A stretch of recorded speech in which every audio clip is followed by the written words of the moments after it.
In this video, I will be showing you how to use YouTube Music Recap 2026. Let's get started. First, I open the YouTube Music app from my phone's home screen. Once the app loads, I tap on my profile avatar located in the top right corner of the screen. In the account menu, I select Your Recap. This opens the Recap Hub. From here, I tap on the purple Get Your Recap button to launch the interactive story. The recap begins by digging into my recent listening stats. First, it displays my top artists. Then, it transitions to show my top tracks that I had on repeat.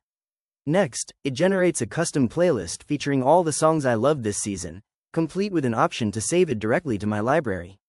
As the story continues, it breaks down my top genres by percentage, followed by my top musical moods. Finally, it presents a complete summary slide showing my top artists, top tracks, and total listening minutes, along with a share button so I can easily share my stats with friends.